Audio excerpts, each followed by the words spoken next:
ನಗರ ಪಾಲಿಕೆಯಾಗಿ ಮೇಲ್ದರ್ಜೆಗೇರಿರುವ ಹಾಸನ ನಗರಸಭೆ ಸಭಾಂಗಣದ ಒಳ ಹಾಗೂ ಹೊರಗೆ ನೋಡಿದರೆ ನಾಚಿಕೆಯಾಗುತ್ತೆ ಎಂದು ಸಂಸದ ಶ್ರೇಯಸ್ ಪಟೇಲ್ ಅಸಮಾಧಾನ ಹೊರಹಾಕಿದರು. ಗುರುವಾರ 15ನೇ ಹಣಕಾಸು ಯೋಜನೆಯಡಿ ಬಿಡುಗಡೆಯಾಗಿರುವ ಅನುದಾನದಡಿ ಕೈಗೊಂಡಿರುವ ವಿವಿಧ ಅಭಿವೃದ್ಧಿ ಕಾಮಗಾರಿಗಳ ಪ್ರಗತಿ ಪರಿಶೀಲನಾ ಸಭೆಯಲ್ಲಿ ಅವರು ಮಾತನಾಡಿದರು. ಸಭಾಂಗಣದ ಒಳಗೆ ಎಲ್ಲೆಂದರಲ್ಲಿ ಕಡತ ಜೋಡಿಸಲಾಗಿದೆ, ಸೂಕ್ತ ಸೌಲಭ್ಯ ಇಲ್ಲ, ಮೈಕ್ ಕೆಟ್ಟಿವೆ. ನನ್ನ ನಿರೀಕ್ಷೆ ಏನಿತ್ತು ಎಂದು ಹುಸಿಯಾಗಿದೆ. ಇಲ್ಲಿನ ಅನೇಕ ಅಧಿಕಾರಿಗಳ ನಡುವೆ ಹೊಂದಾಣಿಕೆಯೇ ಇಲ್ಲ. ನಗರಸಭೆ ವಾತಾವರಣವೇ ಸರಿಯಿಲ್ಲ, ಕಾಯಂ ಆಯುಕ್ತರಿಲ್ಲ. ಇದನ್ನು ನೋಡಿದರೆ ಒಂದು ರೀತಿ ಗ್ರಹಣ ಹಿಡಿದಿದೆ ಎನಿಸುತ್ತಿದೆ ಎಂದು ಬೇಸರ ಹೊರಹಾಕಿದರು.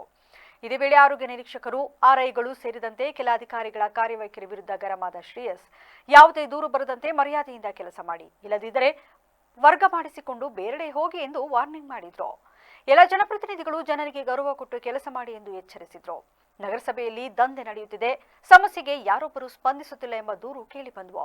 ಇದೇ ವೇಳೆ ಧನಂಜಯ ಎಂಬ ಅಧಿಕಾರಿ ಹಣ ಕೊಟ್ಟವರಿಗೆ ಖಾತೆ ಮಾಡಿಕೊಡುತ್ತಾರೆ ಎಂಬ ಆರೋಪವೂ ಕೇಳಿಬಂತು.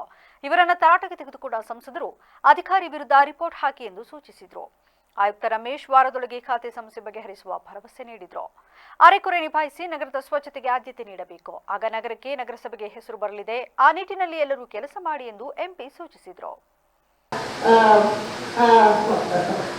ಸದಸ್ಯರಾದ ಶ್ರೀ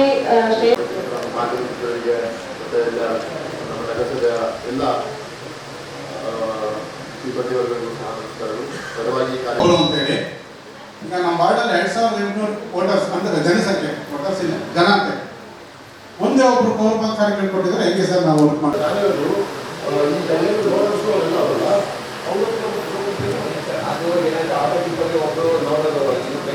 ನಗರಸಭೆಗೆ ಡೆವಲಪ್ಮೆಂಟ್ ಕಮಿಷನರ್ ಅವರಿಂದ ಏನಿದೆಲ್ಲ